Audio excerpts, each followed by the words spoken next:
officials and also our transformational partners who have always been consistent in following the events and most especially topical issues in our country, Nigeria. And today is also another day where we've also come together to discuss, a nascent issue that has generated controversies in the last couple of days.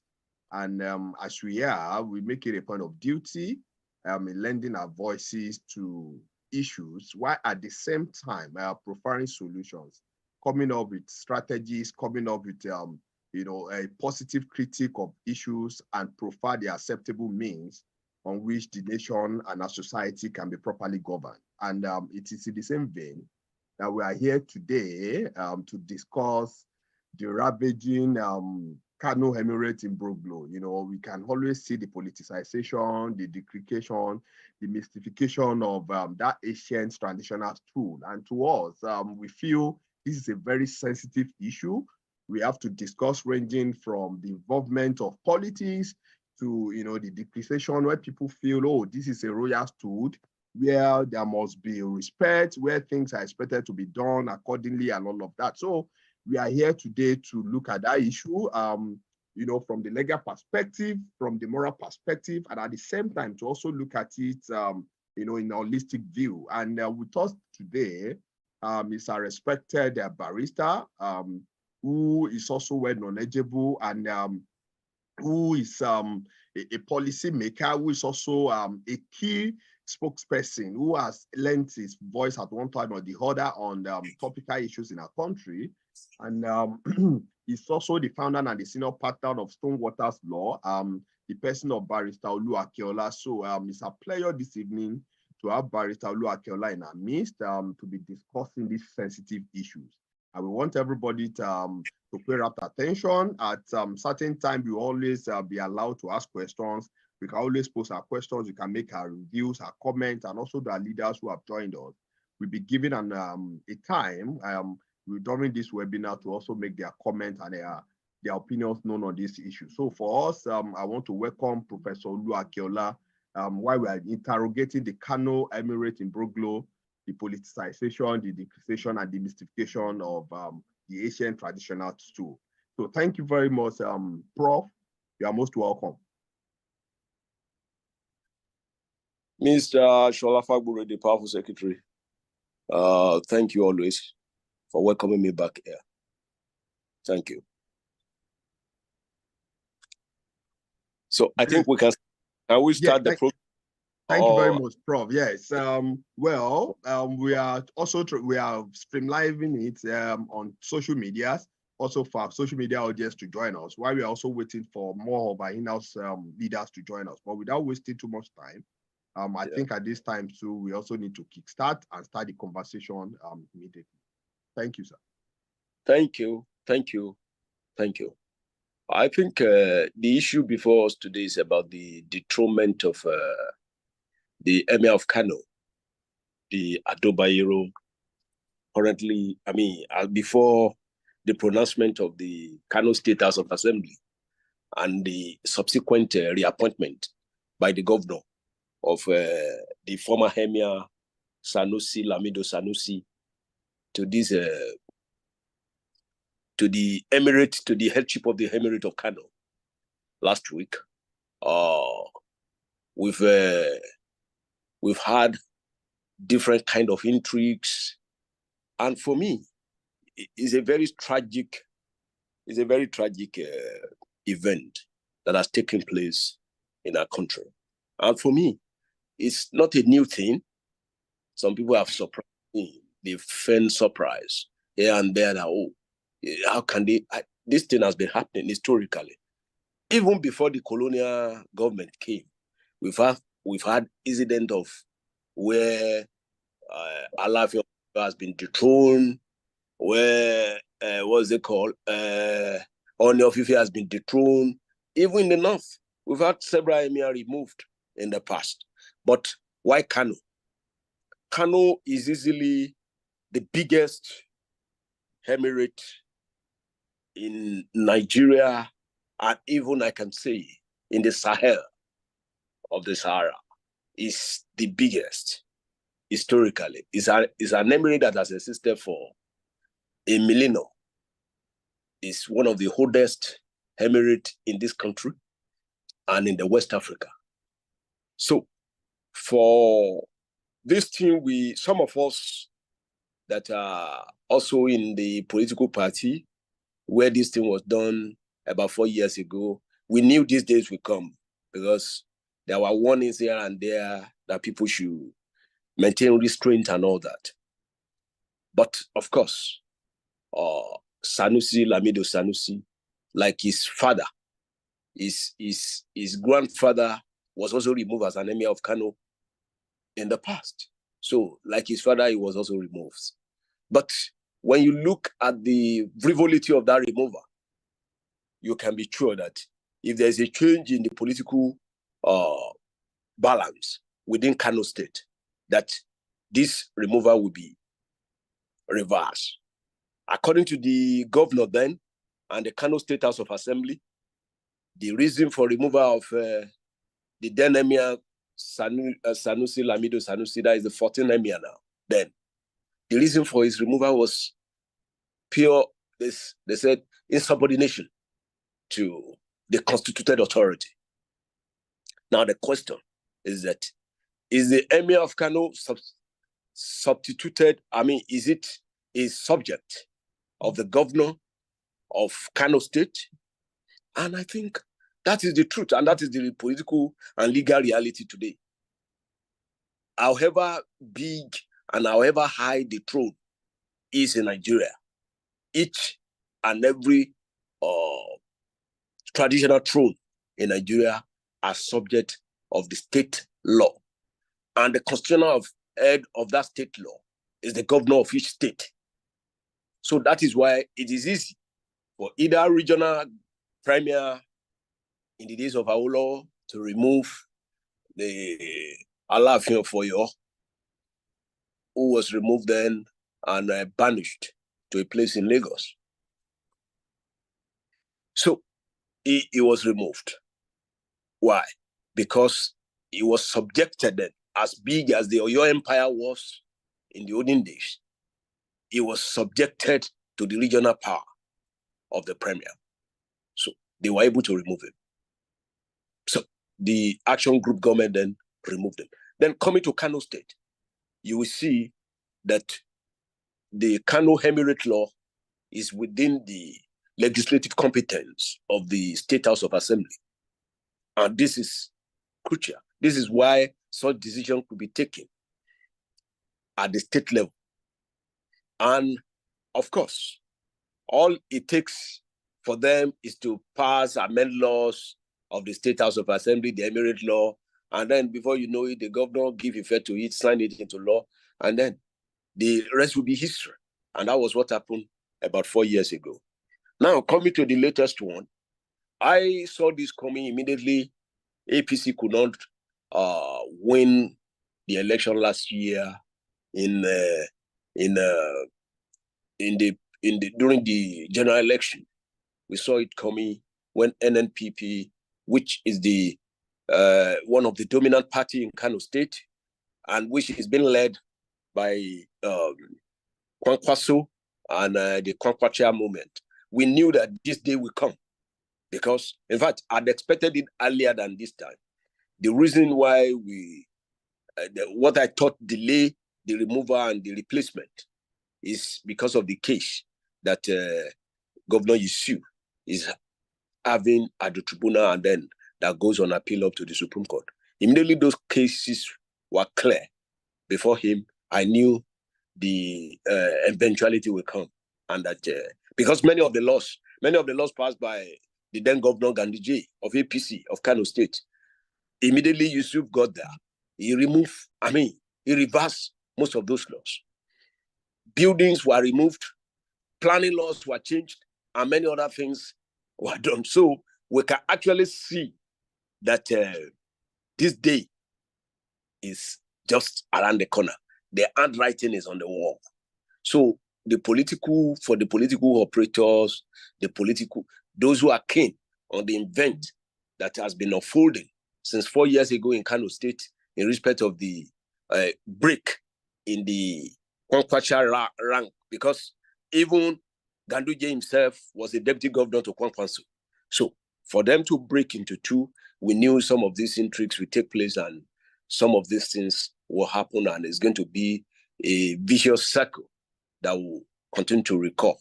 So for us, I think the other issues pertaining to the removal and the reinstatement of the Emir Sanusi, Emir Sanusi, Lamido Sanusi, now called Mohammed Sanusi II, is the issue of the court order.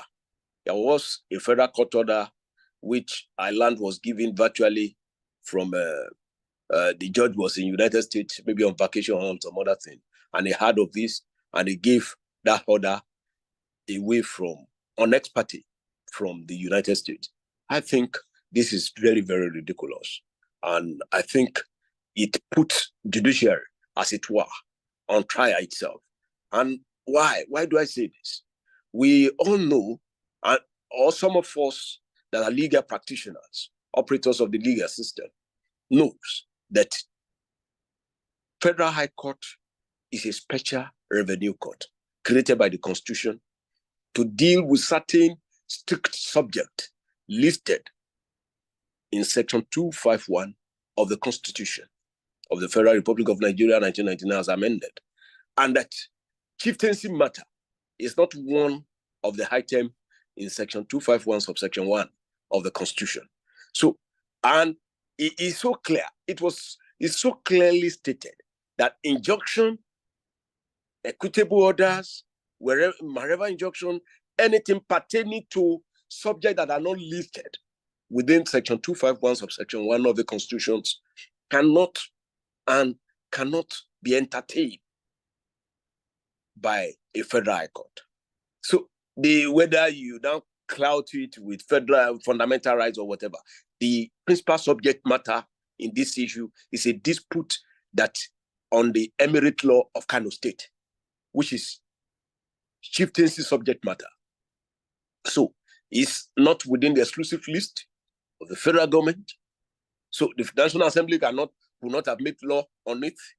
It's not within the concurrent list where the doctrine of covering the field will have affected. In which case, if there's a law passed by the National Assembly and there's a law passed by the State House of Assembly, and if there's a conflict, the legal doctrine of covering the field means that such laws passed by the State House of Assembly will be void to the extent of its inconsistency with the National Assembly laws. So we all know this. These operators of the legal system know this.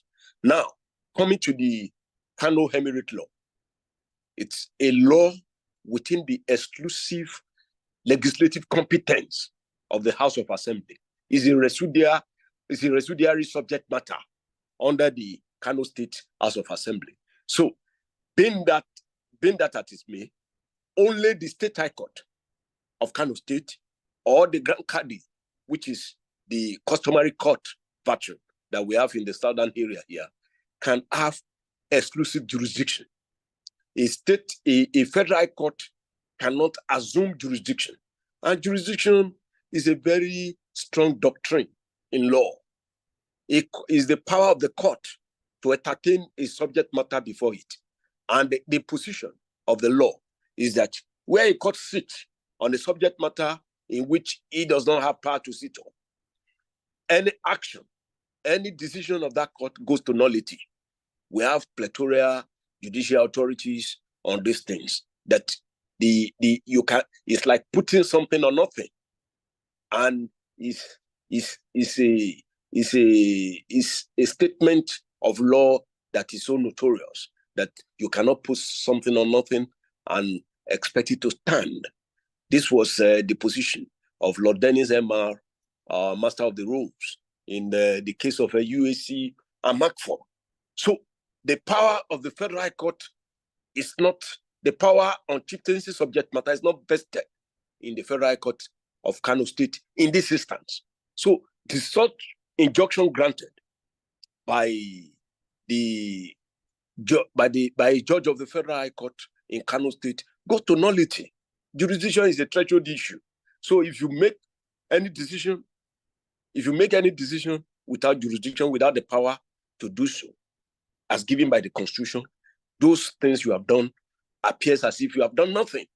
And that is why the governor and the rest of the leadership, the political leadership in Kano State, did not even give sort of what I call scant regard to that court order, which is an abuse, which is an abuse of court process in the real sense. So having said this, now we've had the posturing of the police, the DSS saying they are going to obey this court order and they are going to enforce it and they are going to give effect to it. But one wonder what the police or the DSS legal department is doing on this matter, because all it takes them to do is to send a court order and the subject matter on which it has been given to the legal department of the police or the DSS for an advice. And I'm sure any legal practitioner handling that department should be able to advise the police authority and the DSS authority that this order was granted without authority, without power, without jurisdiction, and it goes to nullity. So police is just, for whatever police is doing thereafter, is just a self-help situation. They are not clothed with the legal authority to actually act in protection of a non-existing court order. That is where we are. And I've been following the matter, the event we have been following in the last few days. We've seen that the Sanusi has been reinstated as the 16th Emir of Kano. He's been sworn in. He's been given the letter of restatement has been given to him, and he's been clothed with a new authority. And even beyond the firework of law, beyond the legal analysis of some of these issues, when you talk about the political implication of some of these things, we know that the current government in Kano is a very popular government. We know before the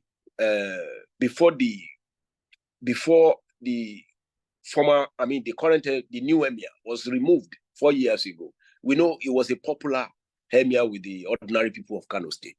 So we know all these things. This is one emir that speaks frequently about the masses. This is one emir that speaks truth to power. In fact, it's one of the reasons why it was removed. His Excellency Governor Ganduje said it in one of the interviews that I listened to, that he talks too much, that he talk, that emir are supposed to be seen and not heard. And of course, the then emir had a different view on that position. And he believes that it is in his position to speak truth to power.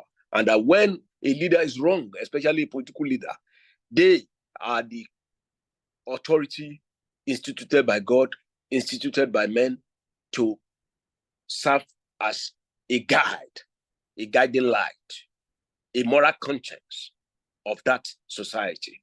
And the governor was not comfortable with that kind of authority around him. And that was why he removed him. And since he was removed, the just recently deposed emir, the Adobayero, nobody, you scarcely even see him in public. You scarcely hear of him. He doesn't say anything, whether it is good, whether it is bad. He's just there, like a decorative. He's just there, like a decoration. And I think I want to agree with the reinstated emir, Sanusi Lamido Sanusi, that actually the position of some of this traditional authority is just beyond mere decoration. It's just they are actually the moral conscience of their people. And for me, if we are going to have any constitutional review or any constitutional amendment in this country, the position, because military brought us to where we are. The military actually brought us to where we are.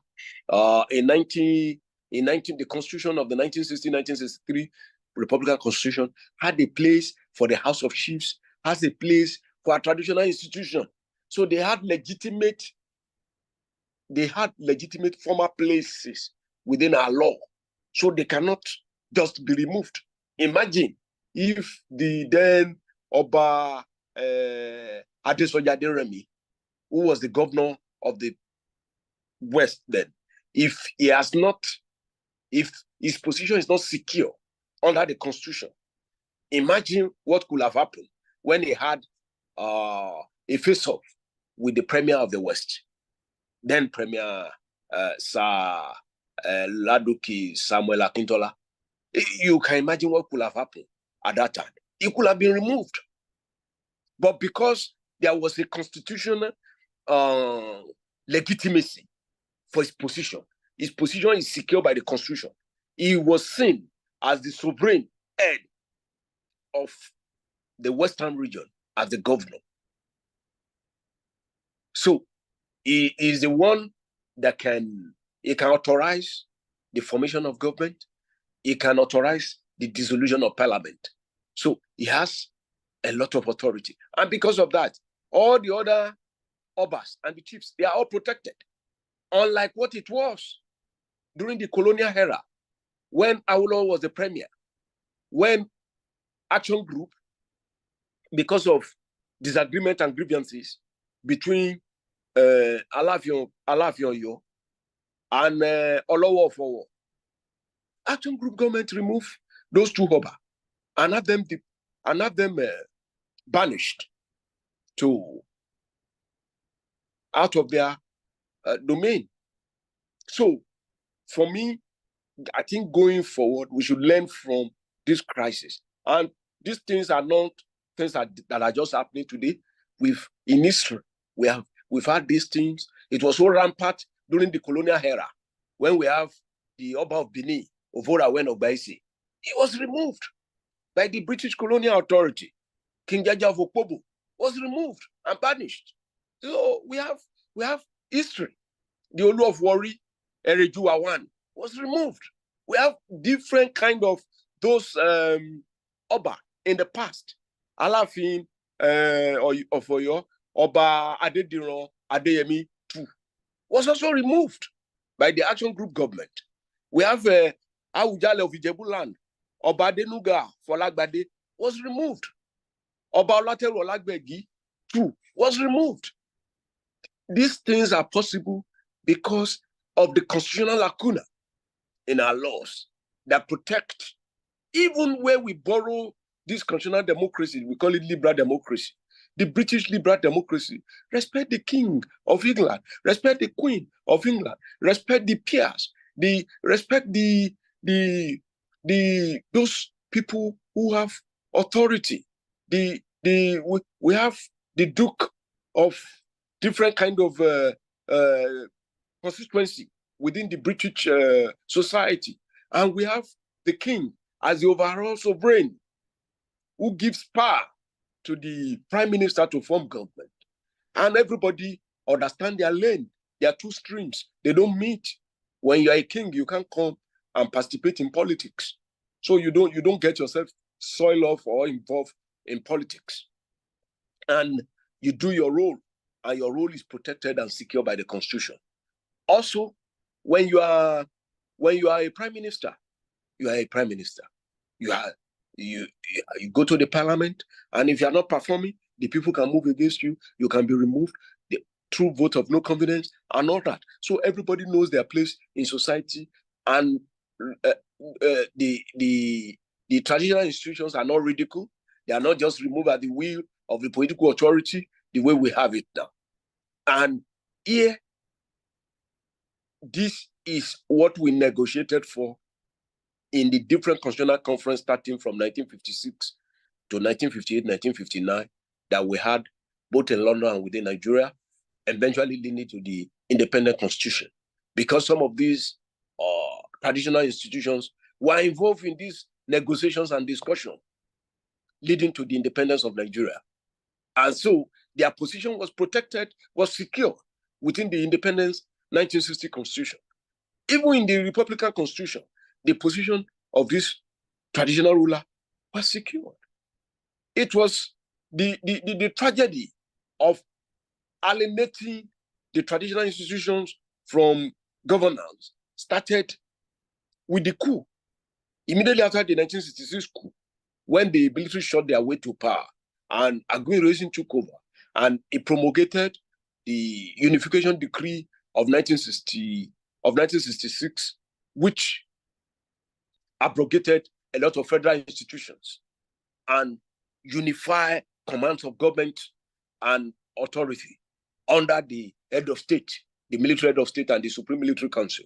That was the end of the traditional institution.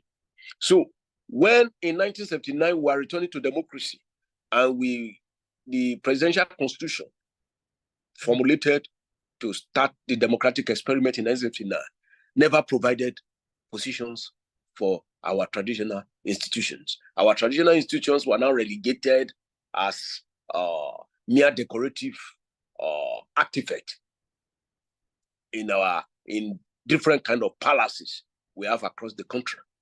So you are at the mercy of whoever is the governor or whoever is the president, as the case may be.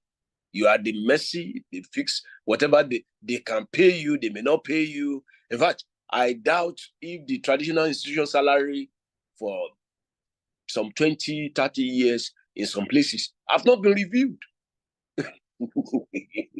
Imagine, we still have places where Oba emirs are earning as low in a month, are earning as low as 30,000, 50,000 naira in this economy. So, and that is why some of the traditional institutions too have started playing to the gallery, becoming pan in the hands of the political operators, like we've had it across the country. Only very few traditional stool has always stand their position, has always picked through to power, and I give it, and I don't have to mention name, but I give it, and I have to mention his name here, the Haujale of Ijebuland. He is one kind of Oba that we all love and respect within the Yoruba traditional institution. And this is a kind of person who stand his feet and speak truth to power at every opportunity he has the chance to do so. So, and I think this is what the Kano Emirates also stand for, under the leadership of Sanusi Lamido Sanusi. There is no reason why our traditional institutions should not have their place secured by the Constitution. And there's no reason why they should not be able to speak. After all, the governance, the political leadership, the spiritual leadership, the traditional leadership, the social leadership was entrusted in them pre-colonial. It was the relic of colonialism to take power, political power, from this traditional institution. I will now relegate them to the orbit of the traditional and social lives. So they play little or no role until we have the 1960 Constitution. There was no role for any of our traditional rulers within the Nigerian government structure since the colonial people took over the reins of government. So it's not a new thing. It's been happening. The Oba of Lagos, Ibikunle Akintoye, and Kosoko, they were removed. One was removed in 1851, and in a crisis that happened in 1851, 1853, and then we have another one removed in 1872. So these things have been happening. Even Sultan of Sokoto, the spiritual head of the Northern Emirates, was removed by the military. Ibrahim Dasuki was removed by General Sogni Abacha in 1996. So these things happen. As unfortunate as it is, we've seen it happening and happening. Even in Kano, Emir of Kano, Aliyu Abubakar Maje Karofi was removed as Emir of Kano before. Was removed as Emir of Kano even before the grandfather of Sanusi, Lamido Sanusi, was also removed. So they were just all pawns in the hands of our political operator. So going forward, lessons from this is that we need to begin to respect the place of the traditional institution within our constitution. Is one of the failure of the security system of our society, because there was a time the traditional institution has a role to play in the security of their territory. But today, we have, it's a pitiable side that we have Obas being killed, Emir being kidnapped, and all sorts of things like that.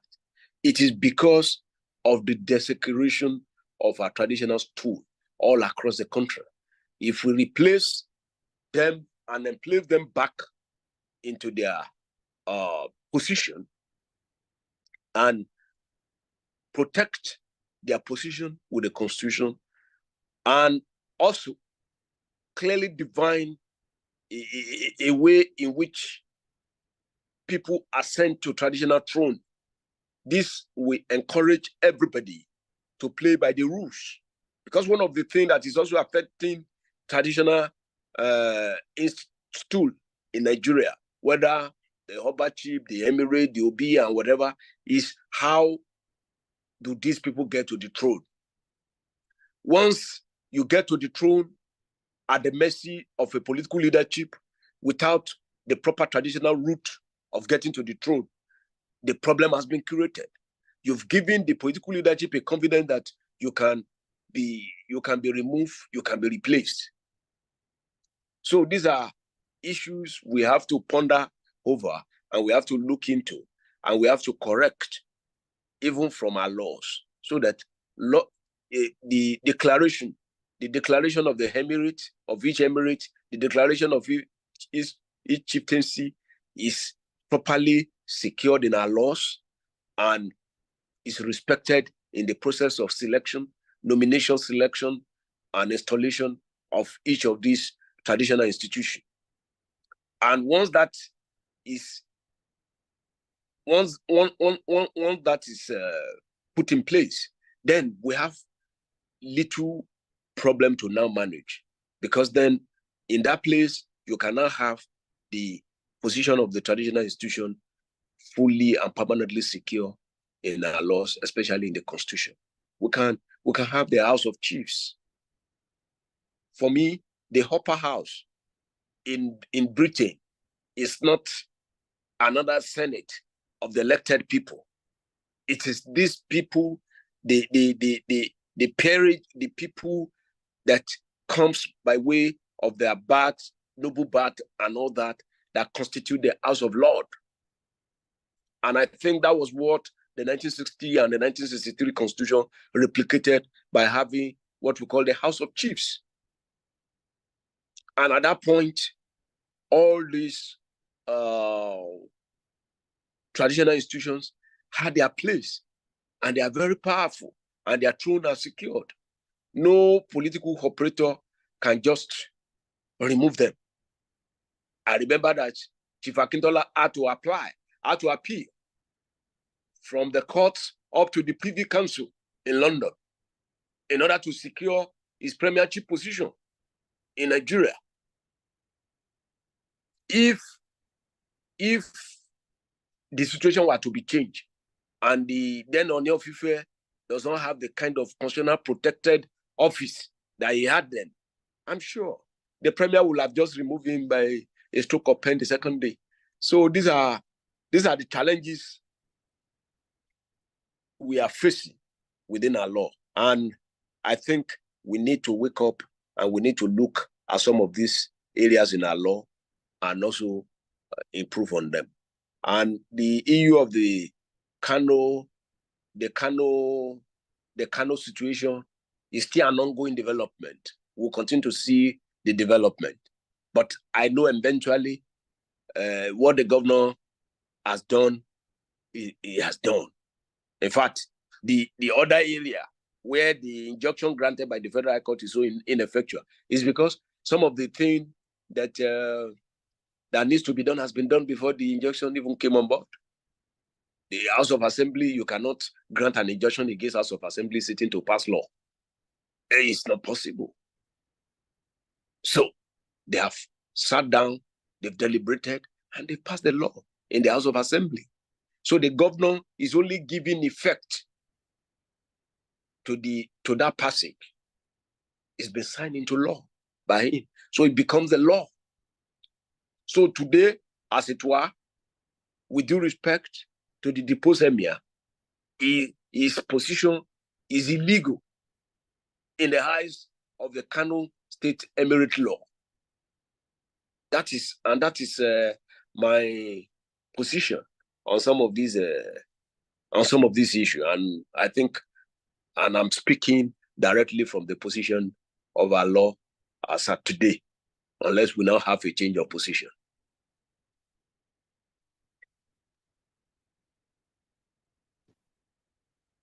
Moderator.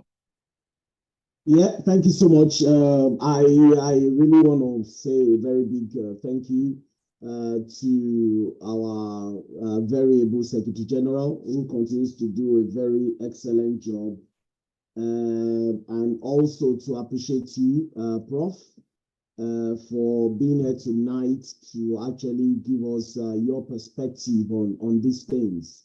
Basically, there are quite a lot of things you've said, and I'm probably going to take you up on quite a few of them. And I know that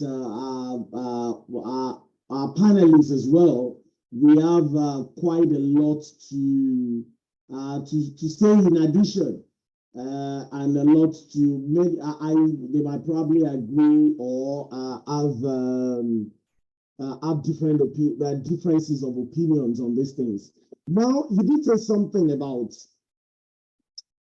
that the the 15th emir, that's Alhaji Aminu Ado Bayero, that he was never popular and that he never could come out of the palace or something, and that Sanusi was popular.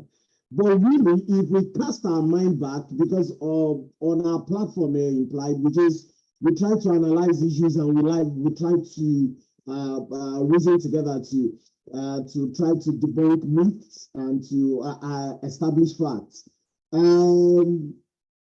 When the kingmaker sat, it was, I believe, is it Sanusi? What was his first name? Is it Sanusi or something? The first son of the late Emir Ado Bayero that was actually chosen by the kingmakers.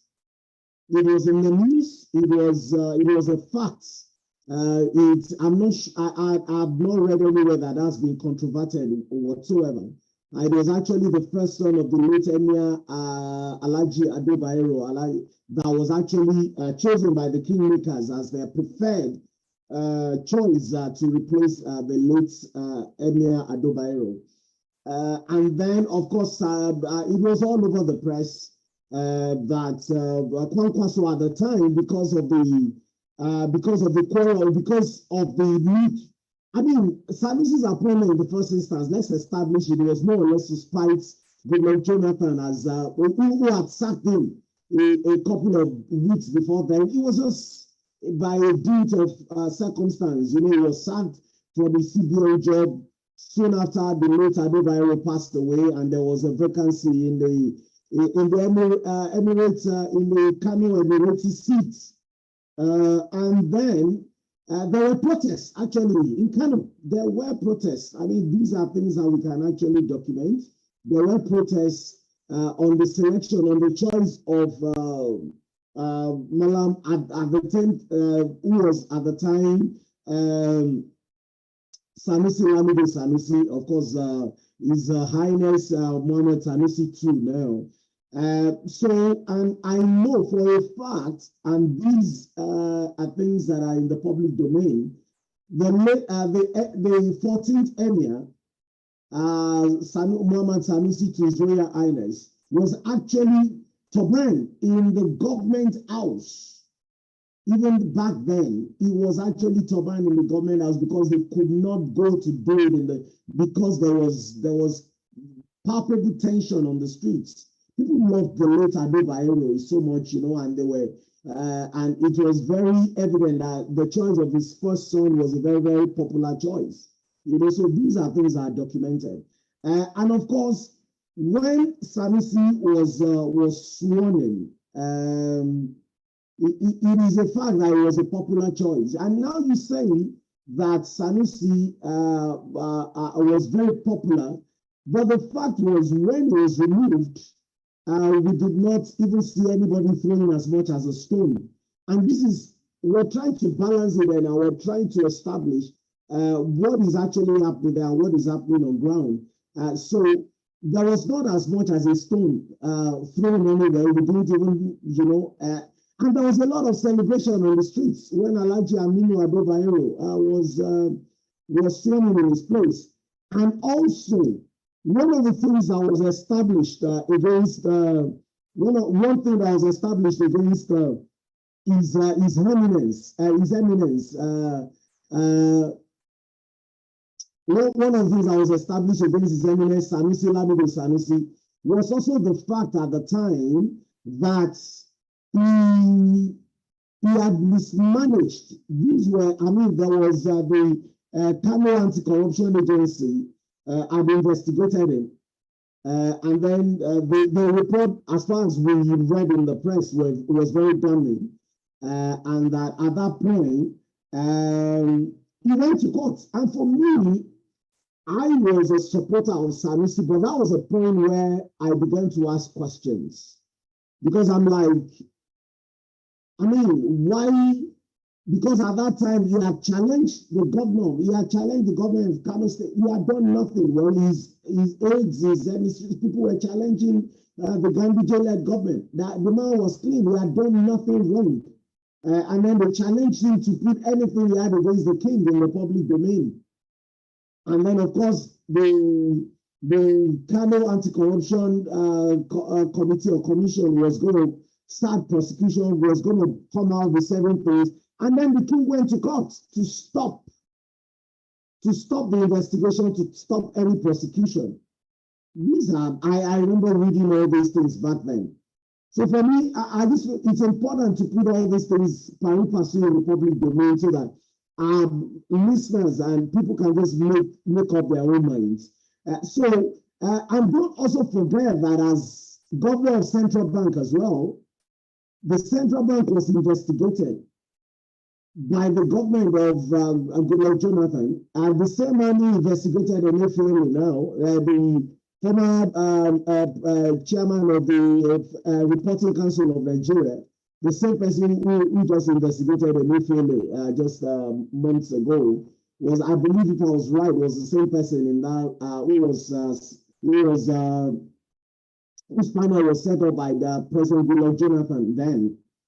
And then the report was actually damning as well of quite a lot of corrupt practices in the Central Bank of Nigeria under Sanusi Muhammad Lamido Sanusi, and that there were quite a few things, and we saw quite a few, some donations of 200 million, some things being, of course, all these have never gone to trial. This is, I'm trying to push these things to you so that we can hear from you, but these are things that I have read and I've documented again, and strangely, they've actually not been controverted in any way. Now, you did mention that, you said the judgment, that an illegal judgment. Now, in the wake of COVID-19, many of our courts began to sit remotely. I do remember that in the wake of COVID-19, at that time there was a strike by the judicial workers, JUSUN, I believe, you know, and then quite a lot of things. And then, of course, around that time, everything just started. They started doing remote sessions. And even quite a lot of the petitions from the 2023 elections, quite a lot of them were actually taken remotely. And there were some judgments that were actually delivered remotely as well. So, because I did hear a legal officer talking about this yesterday, I said, well, this has been in practice in the courts. And for me, the question is, and this, you will know better, you always call yourselves the learned colleagues, and you are not supposed to be learned, you know, so, and I listened to this, and I've listened to quite a few people from, of course, I've heard presenters from many stations, and look, if you go onto certain stations, you already know you're probably likely to hear. If you go online, you already know you're going to find, and anything that seems to go against the Tinubu, the APC angle, you know that's what you're going to hear there. If you go on TVC, more likely than not, it is anything that is supposed to support Tinubu, support his government. I'm not saying they don't have independent content, but more often than not, you can actually take that to the bank. So many of them have brought different analyses. I don't even bother with those ones. I try to go to the independent ones that I know, and I know to a large extent. Channels are not like one of the proofs that you're actually doing your job the way it should be done is that nobody likes you.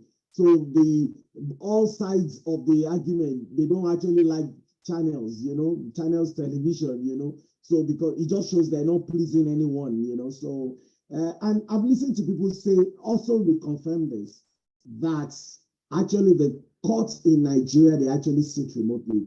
And the key question here, Justice A.M. Liman, not Justice T. Liman. I know that there are quite a few Limans on the bench. Now, the question is he on leave in the United States? Because the argument of the governor of Kano State is that, well, he's on leave, and because of that, I'm gonna, you know. And then the question is, let me ask this question, and this is one of the things I want you to address. Let's now say tomorrow a Tinubu, and I know we will not accept that in our country anymore. Nigerians should not accept that anymore. A Tinubu suddenly turns into an Obasanjo, who would suddenly get the FCC to go after House of Assembly members and take 4 of them or 3 of them to go and impeach their governor, like they did to Joshua Dariye, like they did to Governor Alami Esiga, like they did to Governor Ladoja in Oyo State. You know, so if tomorrow President Tinubu suddenly goes rogue and actually does this and gets 3 members or 4 members of the Kano House of Assembly to try to, and then to sack all the other lawmakers, you know, like the American one in Rivers, and then 3 of them say we set up an impeachment process against Governor Abba of Yusuf of Kano State. And if Governor Abba runs to the courts, and by reason of his filing, the case is allocated to a judge who is sitting, I'm just saying, now you know better, like I said, you're going to educate us on that. A judge who is sitting, but who is in South Africa, but is actually taking his cases. I'm just saying. And then if that judge gives out an interim relief injunction in favor of Governor Abba, will Governor Abba be right to argue that this is wrong, or that judge does not have the right to cover me with that injunction? I do not accept that injunction. I'm just going to round up now so that you can go on for another 20-30 minutes. You're our special guest. So that's the key question. So the question is, this judge, is he on holiday? If he's on holiday, then of course NJC should even be sitting and sacking him as soon as possible, because that's criminal. If he's not on holiday, if he's still airing his cases, if he's still holding courts, all be remotely, would that not be a legal injunction? And I agree with you, because I hate this thing that injunctions are given, but I've seen the same Nigerians who argue that the Ondo State House of Assembly had to respect the injunction granted in favor of then Deputy Governor, acting governor, well, Deputy then, he had reverted back to Deputy Governor Lucky Oriniso of Ondo State, when he was to be impeached by the Ondo State House of Assembly. I listened to many people and they said, no, they must respect the judgment of God. And in fact, on Arise TV, most of them were saying they must respect the judgment of courts. But that was against the House of Assembly as well. And what the job of the House of Assembly is supposed to be, you're not supposed to stop them with an injunction. It is if they've not followed due process, if they've not followed the Constitution in amending the Constitution. It's just the way it is. You've got to follow the Constitution in amending the Constitution. You've got to follow your own standing rules as well. Then the court can look into it and say, well, this was not done right. And so you can strike it off. But how can you say it was not right in one case and it is right in one case? And all this is, so for me, this is neither about Aminu nor as Muhammadu Sanusi, Lamido Sanusi, because both of them, they're from the same family anyway, they share the same grandfathers, you know. Sanusi, Lamido Sanusi is married to Alhaji Aminu Adebayo's younger sister. And I saw the video of that lady dancing all through yesterday because her older brother was dethroned and her brother has been enthroned. And then the woman was celebrating. So really, some of us are actually trying to have take paracetamol for other people's headache. But in the matters of law and also looking at the transition, we're trying to examine this. So I push the ball back to your court, Prof. Thank you, sir. Thank you, the convener. Very grateful.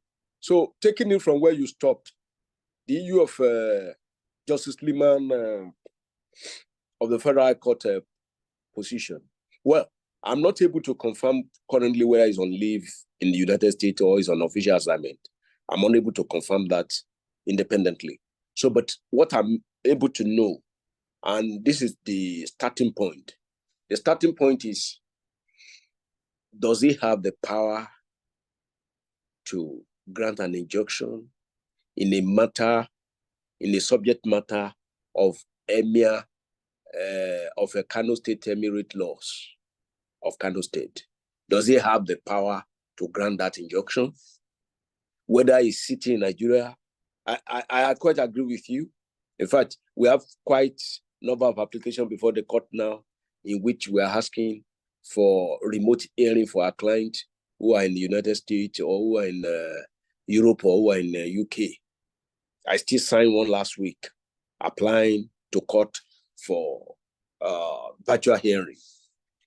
So for me, this didn't happen. There could be virtual hearing, and that cannot, by any means, cannot affect the position or the legality of the judgment given by virtual hearing. But the question is that, was there a virtual hearing? As a matter of fact, because if there's a virtual hearing, the video is supposed to be recorded. So, but for you to just sit in the labyrinth of your hotel or wherever you are in the United States and you a court order, for me, it appears it's against the procedure of our law. If there's a virtual hearing, where is the script? Where is the video? Where is the application that was moved? Because that application cannot exist in vacuum. It must be predicated on an ex parte application made to it by a lawyer, signed by a lawyer, filed in the Kano State High Court. Must have been filed. So you cannot just make a court order on an unfiled process. You cannot just hear in the newspaper that this is happening and someone requests for your assistant on the phone and you just make a court order from where you are. There's a procedure. In actuating the jurisdiction, which is the power of the court, it starts from the chamber of the lawyer. The lawyer prepared the process is competent, in all respect, in formality and substance, and it is taken to the registry of the court. It is filed, it is assessed and filed. So if it's a party, it is not served on the other party. But the ideal thing, an injunction relating to this kind of sensitive matter, it would have been neater for a judge to say, look, put the other party on notice so I can hear both of you virtually, since I'm not in the country. So if you hear both of party and you now grant it, there will be no attack as to whether there was a sitting or not. That is an angle we must look at it. Another angle is the subject matter that is being decided is chieftaincy. Does the Federal High Court have jurisdiction to hear and determine issues arising from the Kano State Emirate laws? The answer is no. It does not have that power. Whatever he has done, however carefully he has conducted it, it goes to nullity. And I'm not the one talking. I'm not the one saying it. This is the dictum of the Supreme Court in Nkedilimu, in Madukolu and Nkedilimu. The Supreme Court made it clear. It's the locus classicus case that actually stipulated what can give effect to the jurisdiction or the power of the court to sit and determine a matter. And one of it is the subject matter, whether the subject matter has been followed, and whether condition precedent. What are the condition precedent? Things like filing of an application before that order is given is a condition precedent to the invoking the powers of the court to be able to hear that motion, because that motion must be heard. You cannot give an interim, whatever is an interim order or whatever has been given, you cannot give it before the motion is heard or before the motion is filed. So the question is that where is the motion? Where is the video of the virtual hearing? Because these have become relevant in view of the, even at that, let's say it was heard, there's a video evidence of the hearing. Can it even be heard on that kind of subject matter? They know the kind of court they should go to. But because they know that maybe the state government is in charge of that court where they should go to. So this is what we call forum shopping. So they left legitimate court, the Grand Gadi Court, the Kano State High Court, and they went to a Federal High Court. Federal High Court began in 1973 as a revenue court by the military. And this has now been codified in our constitution in section 251, subsection 1. Or when you look at all, is about the powers of the Federal High Court. So it's an exclusive areas, the exclusive channels of power of the Federal High Court within our constitution. So it's a court of limited jurisdiction. It's not a court of jurisdiction at large. You want to file your divorce matter now, you go to a Federal High Court. It's not possible. You can't file chieftaincy matter at the Federal High Court. You cannot, because it's not contained, it's not one of those subject matter contained in section 251, subsection 1. And when you now give a court order on something you don't have power on, the position of the law is that it goes to nullity. It's as if that thing was never conducted. Then, apart from that, what we need to look at, when was the order issue? And when was the proceedings, the legislative proceedings of the Kano State House of Assembly undertaken? So the proceedings of the Kano State House of Assembly has been concluded. The law has been signed into law by the Kano State government. And Sanusi has been reinstated already. He has collected the letter of reinstatement before that injunction surfaced. So there's a position of law. Can you get a court order against a concluded act or an Prof, can I step in there? Yeah, please. If you check the chronology of events here, the first one that came was actually the injunction. The governor made the announcement in the night. Was it Wednesday night or Thursday night now? In the evening, and we all watched it live. And he did talk about Muhammadu Sanu, the 14th Emir, Sanusi Lamido, being reinstated. He announced it. It was an announcement. It was an executive decision, conveyed, but not yet actualized, not yet actualized because he had to be turbined, he had to be the coronation, the reinstallation, whatever you call it, had to be done. And of course, to prove that further, that it was not done, it was on the same day that both of them were actually away from the Emirates. Muhammadu Sanusi too was in Rivers State as guest of Governor Fubara, the executive governor of Rivers State, at the Rivers Economic Summit. And in fact, I did read reports and I did actually follow the news and watch them, having to hurry out of the venue when, of course, we knew rumors would have gotten to him that he'd been reinstated by the government. On that same day, His Royal Majesty, Alhaji Aminu Ado Bayero, was also in Ogun State.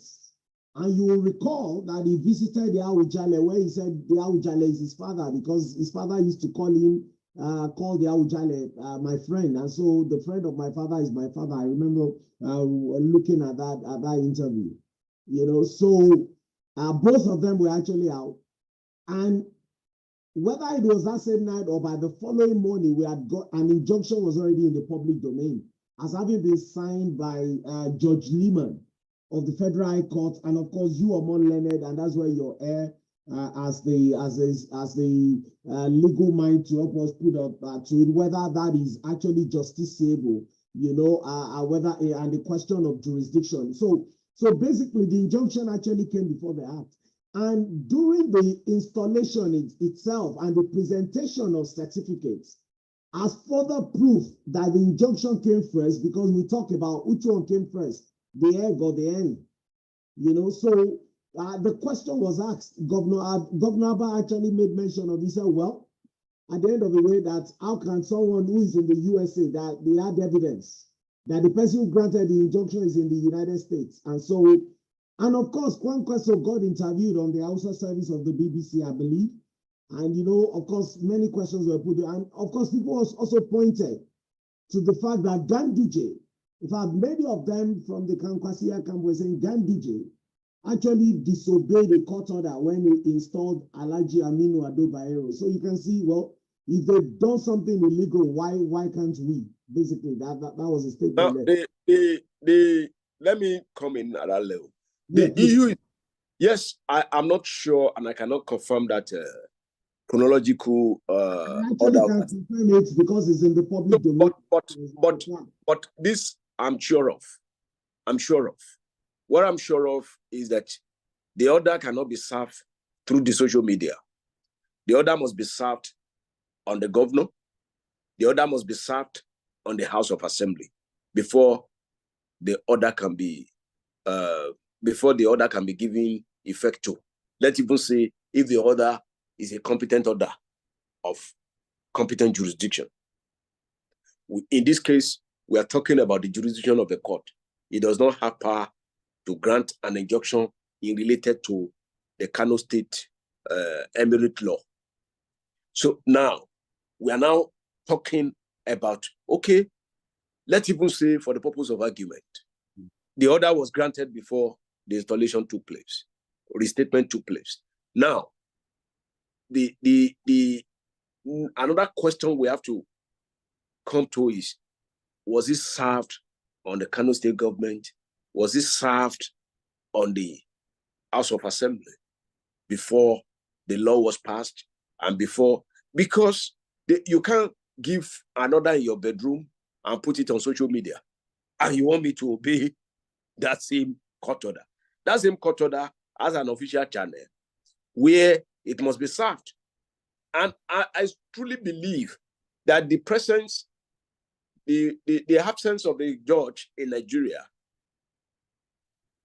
is in the United States is one of the predicament they have about serving it on time on the Kano State governor or on the House of Assembly.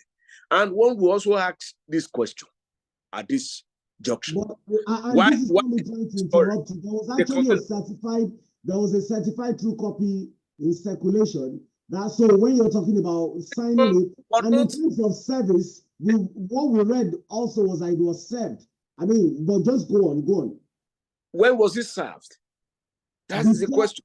It was served. The governor made reference to it during the event. We saw it on social media. We saw it everywhere. But I'm not even saying it on social media. So I'm not even saying that.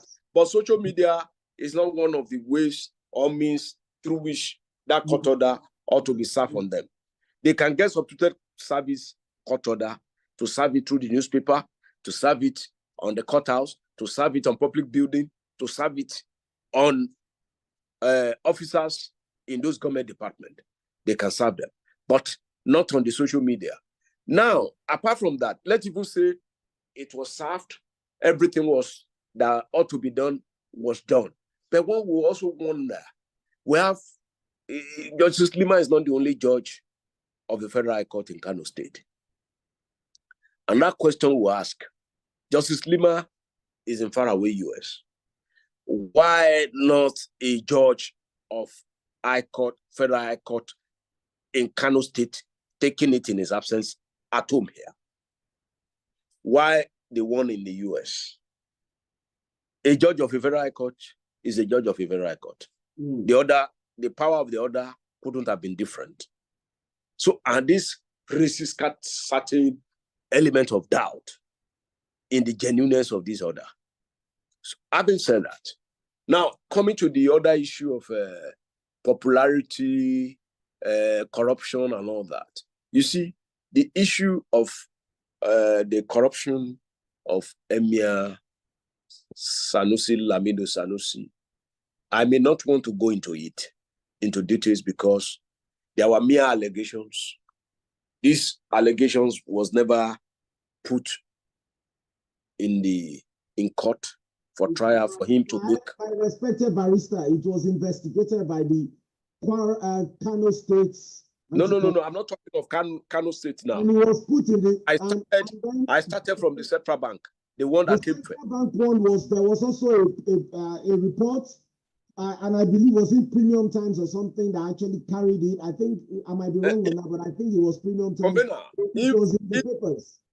Even if the Premium Times carried it, what I'm saying is that there was no formal charge preferred against Sanusi, Lamido Sanusi. His Royal Majesty went to court to stop. No. Before it became Emir of Kano, there was an allegation by the Jonathan administration against him as a Central Bank governor. That is the beginning. And what I'm saying is that, yes, there were these allegations. It remained mere allegations. These allegations, there was no formal charge preferred, just like we're having Emefiele now. Emefiele has had several, I think by the last count, that is the third or the fourth charge preferred against him in the court. So there was no formal charge preferred against Sanusi, Lamido Sanusi by the Jonathan administration for him to actually, and that is the essence of fairness. If I do what you don't like, you may cook up story and put it in the public domain to smear my image or to blackmail me for you to do what you actually want me to do. So for me, to to the extent that the Jonathan administration did not deem it fit to take his file either to EFCC or to the police or to the Financial Intelligence Agency or to the Code of Conduct Bureau. For me, I don't think Jonathan administration was serious about that allegation against Sanusi Lamido Sanusi. He left. I knew there were allegations. There were allegations, but allegations is not a proof of criminality. If I can cite this. This is a Premium Times news report, April 4, 2014. Court stops Financial Reporting Council from investigating Sanusi and Central Bank of Nigeria, Premium Times of Nigeria. Justice J.T. Soho, who I believe has been promoted to the appeal court now or something. I know I saw him on a list recently. Gave the order on Friday, in a suit filed by Mr. Sanusi through his counsel, Kola Awodeyin. For me, it's like what I'm so keen that we do is that we strike a balance. It's just like, and this is not me imputing any wrongdoing to. There was no formal charge. I'm coming. This is just. I'm not imputing any wrongdoing to former Governor Odili of Rivers State. But the man went to court to block everything, and in fact, they gave him the kind of immunity that no governor, no president has, because those ones they have it for their terms in office. But somehow the court granted Odili almost perpetual immunity from investigation, from being invited by the police, from being prosecuted. It does not make him innocent of those allegations against him. Yes, why would Sanusi, the same thing Sanusi did against the CBN investigation, he also did against the Kano investigation, using the court to frustrate those processes. Could the Kano State Anti-Corruption Commission be wrong? Let's look at this thing clearly. The issue is that there were allegations made against him. No formal charge has been preferred against him in a court of law. But no charge could have been brought because he was blocking the process. He went to court to stop them from investigating or what have you. But for me, that court order couldn't have prevented the powers of the EFCC and the powers of the Code of Conduct Bureau or the power of the Financial Intelligence Agency from investigating him and from actually prosecuting him. To the extent to which there was no formal charge preferred against him, I'm not sure the Jonathan administration was serious about the charge that was alleged. I mean, the infractions or wrongdoings that was actually alleged against him. I'm not sure. And I will not want to comment on it beyond that because it was never tried in the court of law. And of course, we have to know the position of our law. As a lawyer, I have to talk within the realm of the law. There is a presumption of innocence in his favor until the prosecutor or the prosecution can actually dispel this innocence. There is a presumption, a constitutional presumption of innocence in favor of, even when you are accused, even when the formal charge has been preferred against you, you are innocent until it is proven. So the standard of proof by the Evidence Act is beyond all doubt that you must remove all the doubt around that allegation. It is until then that you confirm that, oh, you have proved that element of that crime, and then the man can be found guilty. To the extent that even though formal charge was preferred, if a formal charge has been preferred, it was not proven, his presumption of innocence, constitutional presumption of innocence in his favor has never been dispelled or has never been removed in a trial by a court of law. Then at that point, I can't comment further on on his guilt or his wrongdoing in that respect. I would presume him innocent, just like the Constitution also presumes him innocent. We cannot speak more than the state of our Constitution. Then coming to the Kano State. The Kano State is a funny thing. And why is it funny? Why I can even understand the central bank. He was acting in official capacity in central bank. But in Kano State, there is no official position for the Kano Emirates within our law. There's no revenue. There's no revenue allocation to the Kano State Emirate. There's no revenue allocation to our traditional authorities in our law. But that's not correct, Prof. Let me land. I'm talking about law. Law and reality, they are two different things. Yeah, but according to the Kano Emirates, the law that sets it up, the House of Assembly actually budgets for that Emirate, and then there was a report, and of course, because my colleagues are there, I need to bring them in, Prof. But let me read the, because what I don't want us to establish is that the man, the unknown quantity who steals a goat on the streets of Benue, on the streets of Makodi, with that everybody caught in the act is taken to be a thief, and then some of our very privileged leaders actually, once they are not prosecuted, we give every reason to say, well, they've not been prosecuted and they must be innocent. Let me read this, and then, Prof, I'll leave you with then we'll have to bring in my two colleagues, PLIDE Sholafa and PLIDE Kenny, to actually engage with you on this matter. Now, let me read this.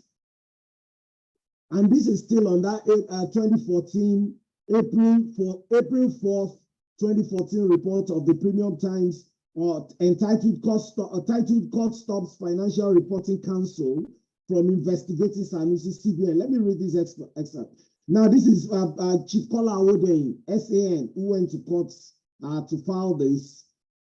And he says, Justice Tisoro gave the order on Friday in a suit filed by Sanusi through his counsel, Kola Awodeyin. Friday's order comes 24 hours after a separate court ruled that Mr. Sanusi was illegally detained. He challenged his detention and his passport illegally seized by the Department of by DSS after his suspension. Now, let's read this. On Friday, Justice Sohoro barred the FRCN, Financial Reporting Council of Nigeria, from investigating Sanusi and the CBN pending the determination of the suit. That suit, to the best of everyone's knowledge, was never really determined. In a letter to the Executive Secretary of FRCN, Jim Obaze, to explain why his client will not honor the council's invitation, Mr. Awodeyin, a son, said the invitation was not only in bad faith, but premeditated to embarrass and disparage his clients. I mean, it's not just politicians destroying Nigeria, is it? Can I actually refuse to heed the invitations, the summons of a properly constituted investigatory committee and say, well, they want to embarrass me. What they're trying to do is to embarrass me and disparage me. As citizen, I'm just a citizen under the law. So I'm bound to honor the invitation. Is it not the same thing we're arguing against in Kogi State, where Yaya Bello has refused to honor the invitation of the EFCC? And Peter Odili, former governor of Rivers State, went to court and said, well, they want to embarrass me as well. So I need an injunction. And then the wife was a justice of the Supreme Court. And of course, the man got a perpetual injunction against being arrested, invited, interrogated, or prosecuted. Nigeria didn't just start spoiling today, Prof. Let me bring in my colleagues and then let's start with PLIDE Sholafa. PLIDE Sholafa, let's have your say over this topic. Let us bring him in. PLIDE Sholafa. Are you ready to come in? So yes, yes. So, Prof, I think for now I'll leave you. I'll be here, but what I mean is I'll just one of the things I love so much about Prof is never really afraid of any question, anything, and there's quite a lot that we've discussed tonight. And I know he's had it tougher for me tonight as more than usual, but it's just because I believe that quite a lot of things, I'm just not quite comfortable about a lot of the things that are happening, that it looks like we are privileged Nigerians. And I know because in saying what you're saying, Prof, you're also protecting me. Because if you were my lawyer, I know you will fight tooth and nail to say, nobody can accuse this man of being guilty. You've not tried him. So I know, and I agree with you, you're protecting me. But I don't have the money for some of the expensive SANs and injunctions these people, whenever they want to investigate them. And a lot of people are learning these things. Look at the Binance chief. The Binance, is it 10 grand? The man too has learned from Nigerian politicians. The man was proving strong before. I think people like Melaya and Co have taught him. The man has started fainting in courts now as well. I'm sure you read about he fainted in court during the week. Someone must have taught him that in this country where you are, you come to court in crutches or wheelchair, or you have on your neck. In this place, just pretend like you cannot walk, that you are dying. And if I collapsed in court, they would have taught him. So over to you, PLIDE Transformational. Let me mute myself. That is funny.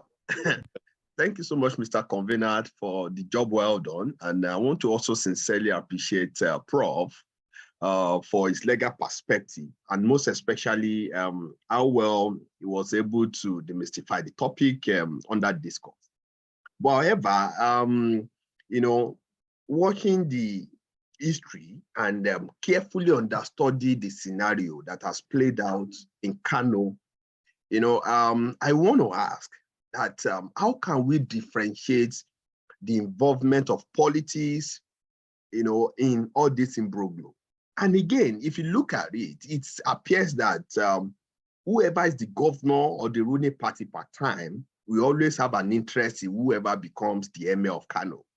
Peradventure, if PDP should become the governor tomorrow, the PDP can also feel, oh, maybe because I don't like Sanusi's face, and because Sanusi worked against me, and because of his agitation and consistently speaking against bad policies or some certain things he has not been comfortable with the government, the man too can feel, oh, okay, maybe because I don't like him, how can I also use the assembly members, to also upturn and come up with a bylaw that will not be favorable to Sanusi? So my question has been, how can we differentiate, how can we underplay the role of political involvement in the dictate of that traditional institution? And again, is it that the roles of most of these governors is coming against a traditional understanding and orientation, affirming that fact that traditional institution is expected to be sacrosanct, is expected to be highly, elevated in such a way with little or no interference from political office holders? How can we marry these issues? Thank you, sir. My answer to that question is situated in the history of Nigerian political system, going to the colonial history, in which a lot of kings, even between when there was a partial self-government, between 1951 and 1959, we had about 2 traditional institutions, especially in Yoruba land. The Sholagbade Olowofo was removed by the Action Group government then. And then we also have the Adeyemi, the Alaafin of Oyo, was also removed. But I said this experience was brought out in the Independence Constitution discussion through 1956 up to 1959, because some of these traditional institutions were also both in the Nigerian and the London Constitutional Conference that was ongoing then. And a very solid position was fashioned within our constitution for the traditional institutions. And what is it? We now have House of Chiefs, and we have the constitutional head of each of the region as the traditional ruler. So we have a governor, especially in the West. We have a governor of the region as the Oni of Ife then. The Oni of Ife became the governor of the Western region constitutionally. So the position was protected and was secure under the 1960 and under the 1963 Republican Constitution. And we have a standing House of Chiefs where these obas also meet, talk, and also review some of the things happening in the parliament. And they have their contribution.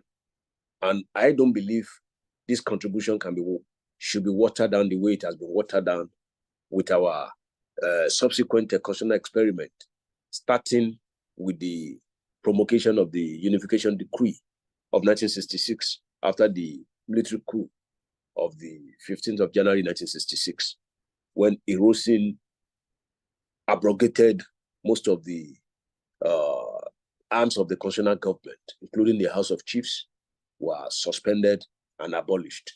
And then we have instituted the Supreme Military Council. And from then on, our traditional institutions have never had it. We've had it so bad with our traditional institutions. And in 1979, in the Constituent Assembly that eventually produced the 1979 Constitution, the 50 wise men that was gathered by the then General Olusegun Obasanjo to discuss the transition into democracy failed to give a space, of course, because of the military dictation of that constitution, failed to give a space for our traditional institution. So they were never part of the 1979 constitution that was promulgated. And when you look at 1999 constitution, 1999 constitution was just a cosmetic amendment of 1979 constitution, just the same thing in all fundamental parameters. And so it never really look at the issue. And that's why till tomorrow, most people, when they speak, especially those people talking about constitutional reforms, when they speak of the best constitution that Nigeria has had, which is the 1963 constitution. 1963 constitution, in terms of resources control, in terms of true federalism, in terms of state police, in terms of the role of our traditional institutions and their place in government, were all secured under that 1963 constitution. So the effect of what Ahmadu Bello said in 1956 Constitutional Conference, when Nnamdi Azikiwe in that conference said, let us forget our differences. And Ahmadu Bello said, no, we will not forget our difference. Let us understand our difference. In the understanding of our differences is how we can now begin to make laws, building institutions that can form a perfect federal and united nation. Rather than for us to forget where we are coming from, to forget our identity, to forget our language, and to forget our tradition. So, and the position of Ahmadu Bello then, and supported by Chief Obafemi Awolowo, weighed on the eventual constitutional, on the subsequent constitutional conference leading to the 1960 constitution, in which the regions were semi-autonomous. The Western region was semi-autonomous. The Northern region was semi-autonomous. The Eastern region was semi-autonomous. Even when the Midwest region that was subsequently created they were all semi-autonomous. So in this case, the traditional institutions were entrenched. The political institutions regionally have their own language, have their own coat of arms, have their own national anthem, have their own diplomatic relations with other countries, have most of their things in a unique way, in a unique manner, in which they want to live as a people and as a society.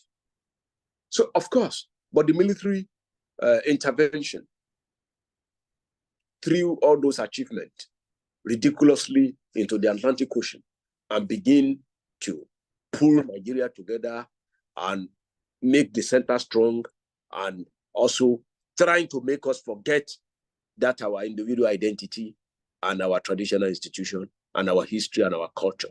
So for me, answering your question, going forward, we need to look at our constitution critically, look at 1963 constitution again, and see how we can protect our traditional institutions and secure them away from the vagaries and the plays of the politicians, so that we will not continue this vicious cycle of deposition, removal, enthronement, and the rest, so that PDP or another political party will not come tomorrow and say, oh, I don't like the face of Sanusi, I'll remove Sanusi again and put yet another person there.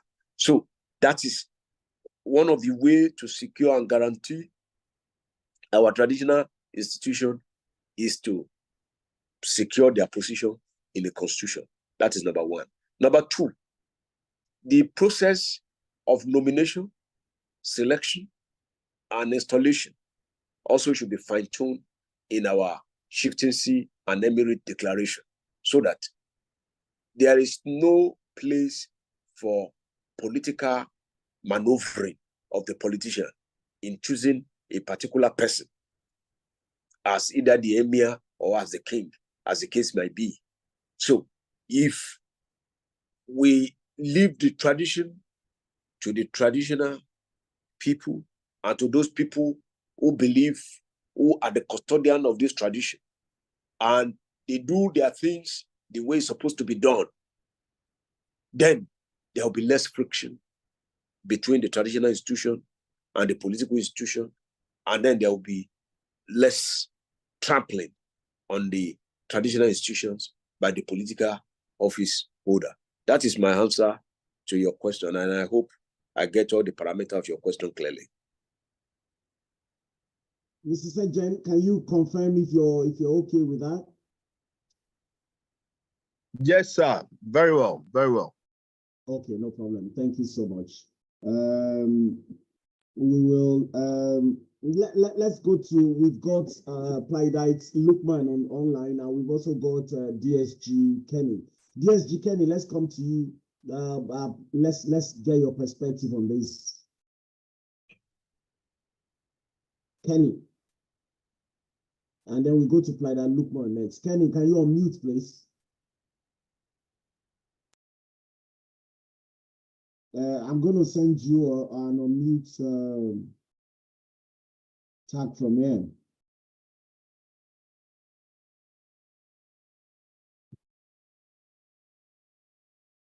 Okay, I'll just jump over him now. Let's go to PLIDE Lukman. Let's get your perspective on this topic. PLIDE Lukman, you may unmute. Yeah. Can everybody hear me? Hello. Oh, okay, fantastic. Okay, yeah, yeah. Good evening, sir. Good evening, everybody. Good evening. Topic. Though I joined it, so I don't have much to say. But with my own little understanding, I believe the current issues about our traditional life can, for now, can't be stopped. We will continue to experience such. The reason being that even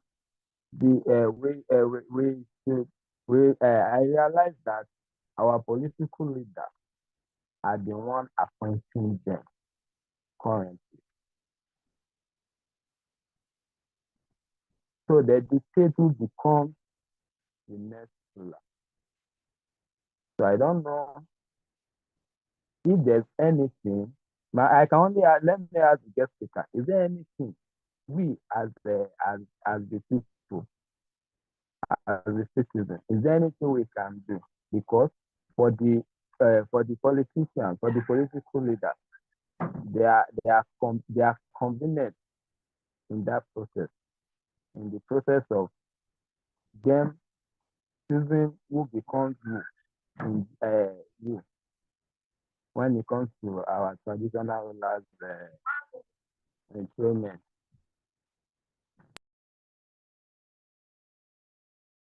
Okay, thank you so much. So, Prof, over to you. Prof, over to you.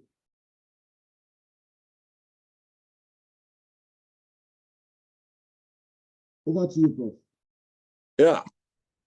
Now, what is the question? I can't get the question clearly. Okay, Lukman, can you ask the question again?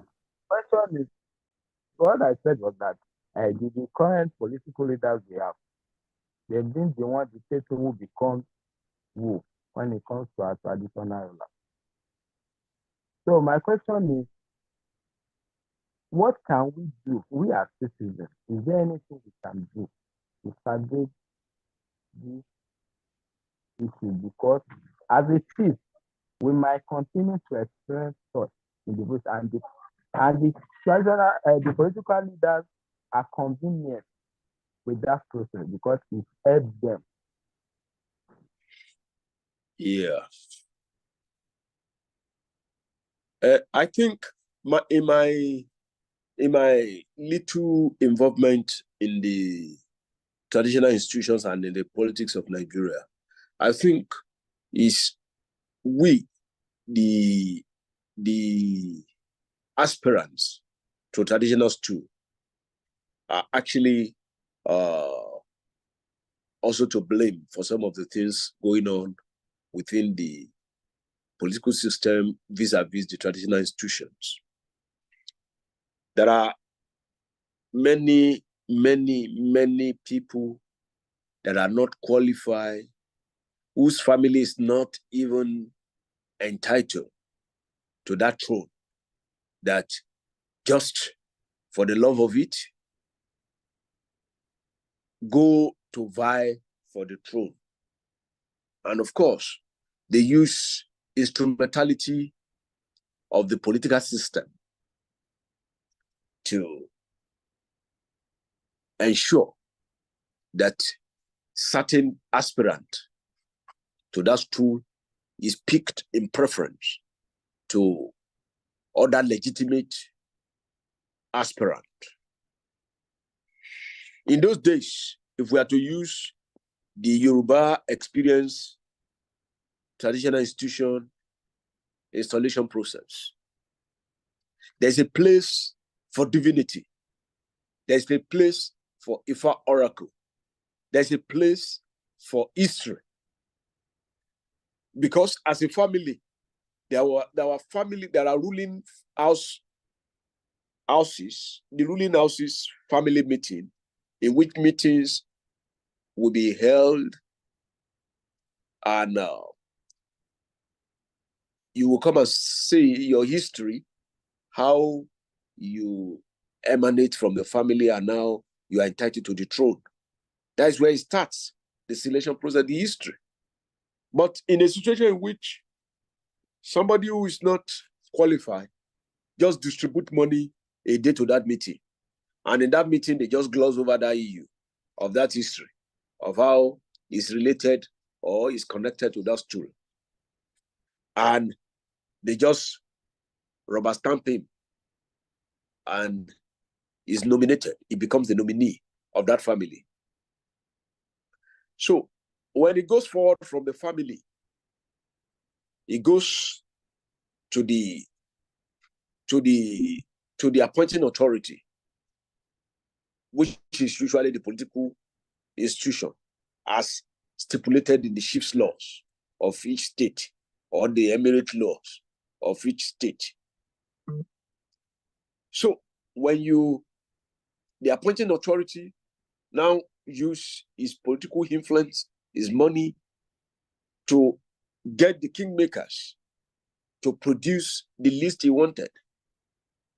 And once that list gets to him, he appoints his crony as the king or the emir.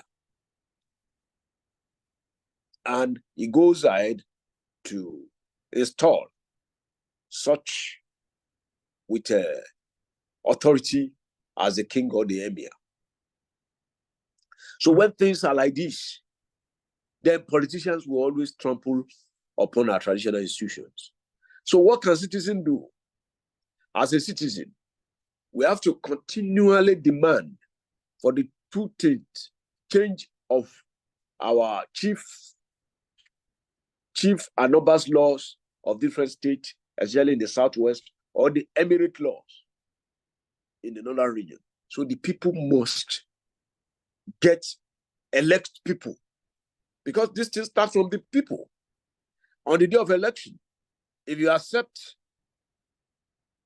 money and vote, and did not vote based on your conscience, and you vote on the money you are paid to vote, then you are losing all this kind of power that citizens should have under our democratic system. So it starts from that place.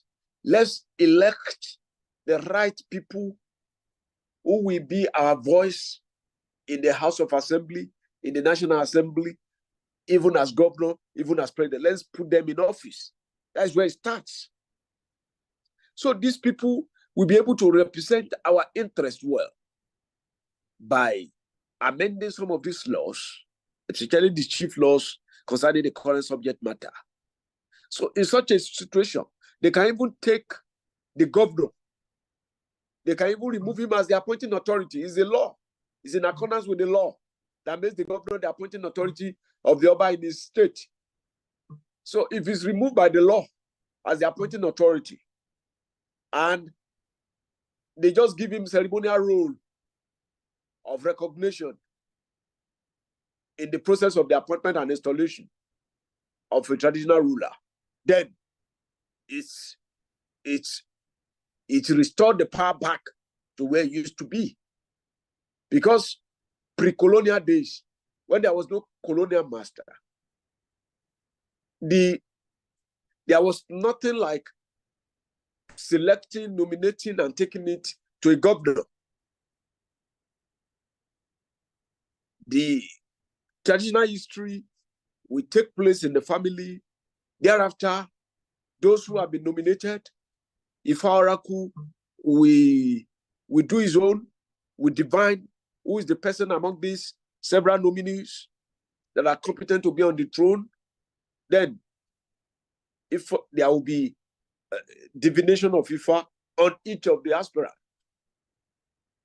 and whoever the Ifa Oracle pick is respected and becomes the king, and all that remains is for him to go through the traditional ritual of installation. There's no other higher authority. Prof, isn't it the case nowadays that a lot of times now we're erring of, and this is not meaning to be disrespectful to whatever deities anyone believes, but it's just to put the fact in perspective. Isn't it the fact nowadays that in many cases, they say if our oracle even collects bribe in many cases? Of course, you know what I mean? I'm not saying the oracle itself, but you know that, yeah, because now you have loads of the oracle, the priests, many of them will come out, haven't been bribed in secret, and then they will pronounce something if I said. So when you're saying this, I'm just saying it because you're saying it as an absolute statement, like it is still what obtains. Hello? Isn't it the fact Hello? that these things are being corrupted now? Hello? Yeah, Prof, we can hear you. Did you hear me? I think your video froze, you know, but whilst we wait for Prof, okay, he's back now. I think Prof is back. I think his video just froze for a moment. Hello? Yeah, we can hear you now. We can see you and we can hear you. Okay, now, to what the commander has just said, where just like the electorate are bribed, the Ifa Oracle too are bribed. So, so We must reject this bribe at all levels, even from the levels of the oracle, the levels of citizens during elections. We must reject all this bribe. Without rejecting this bribe, our society will not be restored to its pristine state of health and soundness, because what has actually breached the things, why our rat is no longer shouting like a rat, and why all our birds are not singing like the birds of those days, is because we have taken what we are not supposed to take. Are you by any chance chanting incantation because you said the rats are not sounding like rats? Is it what they say in the movies? That you know, saying it in their local language. The birds are not. Oh my God, the fire on, Prof. And so, and of course, we knew where these things went wrong. Where the Bible says that if the foundation is destroyed, what can the righteous do? And the foundation of our society, the foundation of our traditional institution, is rooted in our custom, is rooted in our tradition, is rooted in our history. And if all these things are altered, if the history is altered, the divination of the oracle is altered, and those things that are supposed to be done are not done, then, of course, we will get a stranger on the throne. And of course, the strangers will pander to political interest, because they do not value the throne, they do not know the history of the throne, they do not know the culture of the throne, and they do not know the divinity that guides and surrounds and has made the throne endure for centuries. So that is where we find ourselves. So citizens must wake up. The chiefs, the kingmakers, the babalawo, and the heads of family who are saddled with this historical aspect of evolving a traditional institution are all citizens of this country. We are all citizens. But we fail to do what we are supposed to do. And we come back to tout that this is happening. So we must return what we are supposed to do to what we are supposed to do. We must give, like Jesus said, we must give Caesar what belongs to Caesar, and give what belongs to God. So what we are supposed to do, the way it is done by our forefathers. We are not the creator of this crown, of this tool. These were historical creations of our ancestors. So, and there is a stipulated model in which our ancestor has placed this thing down from generation to generation. So we must look at it and we must follow it the way it ought to be followed. Then our bird will be able to sing the way it ought to sing, and our squirrel will be able to also cry the way it ought to cry. These are the fundamental issue in that your question, and I think it's just returning back to the basic and call the spade is what we need to do as citizens in all of these crises going on around our traditional institutions across the country.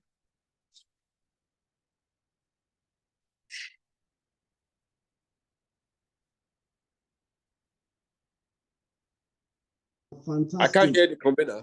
That's really fantastic, and I must really, really thank you. Excellent analysis all round, and you know, you've done an excellent justice to this topic. And tonight, I've really pushed the limit with you.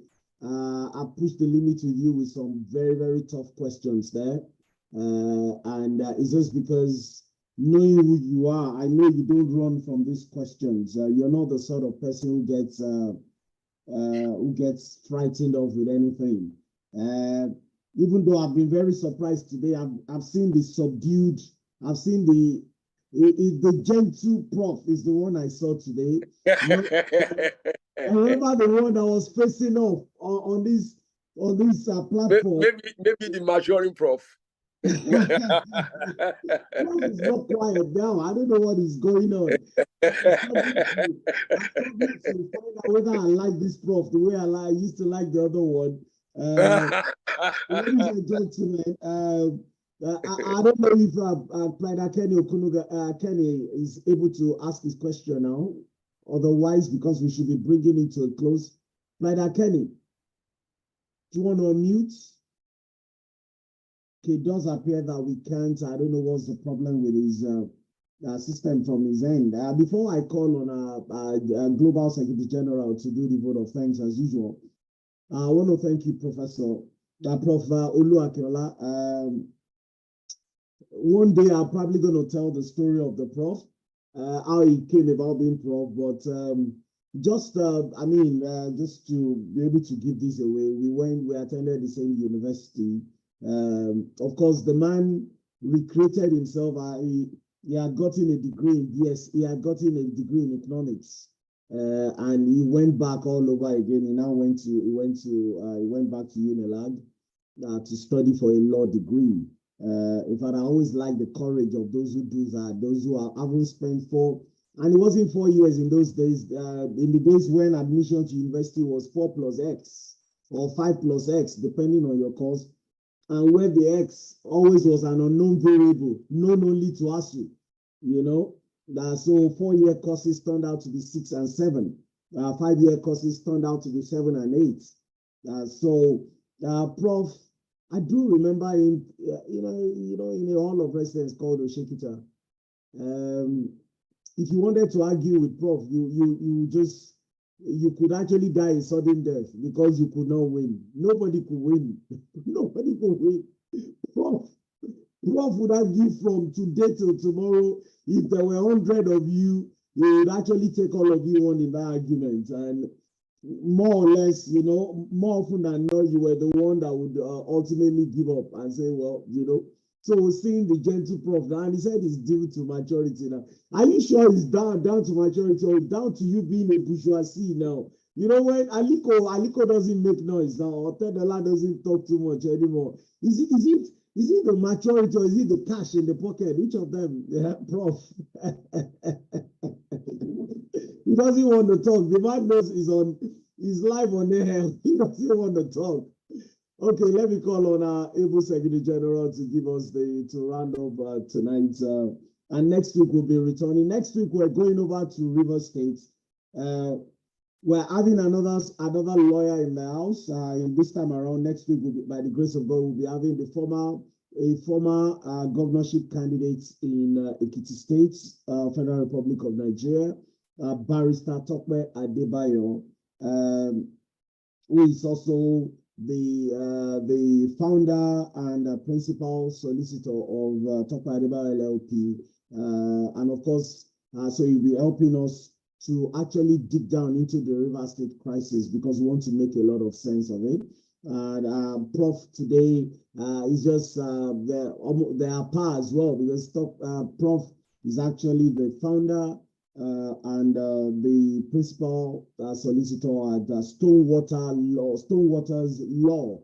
It's a law firm in Lekki, and for me, if Prof were to ask me for a letter of recommendation, I would actually say, Prof, give me a sheet of paper, and I will sign at the bottom. And I'll just say, Prof, go and type whatever you want to type. He's a man of honor, and I've known him for a very long time, minus the stubbornness. And then when he starts talking to me about his IFA something, we always have divergence at that point, but he's such a fantastic man, very engaging, and his law firm is actually done quite a lot, even in service to society, using the platform of that law firm, Stonewaters Law, Stone, S-T-O-N-E, Waters, W-A-T-E-R-S, and it's in Lekki, in Nigeria. So over to you, our able Gen, to conclude tonight's session. Thank you so much, Mr. Convener. I want to also sincerely appreciate Professor Olu Akinola, for coming to our session this evening and for those legal insights.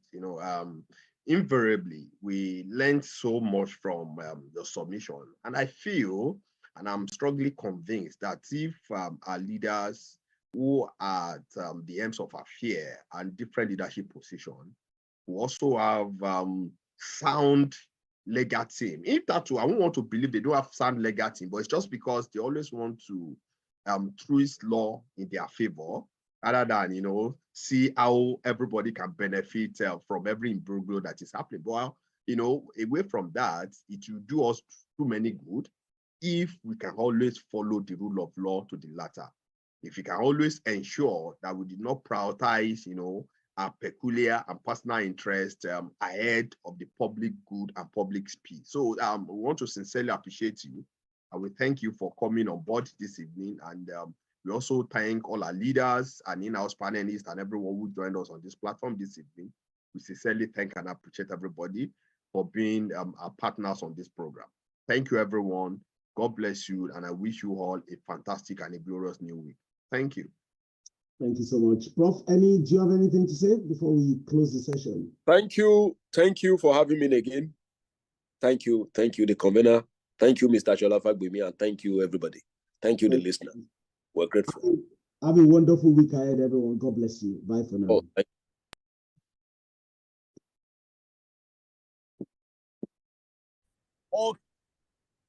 Okay, let's start then, yeah? Over to you. Okay, thank you so much, Mr. Convener. Good evening, everyone. Good evening.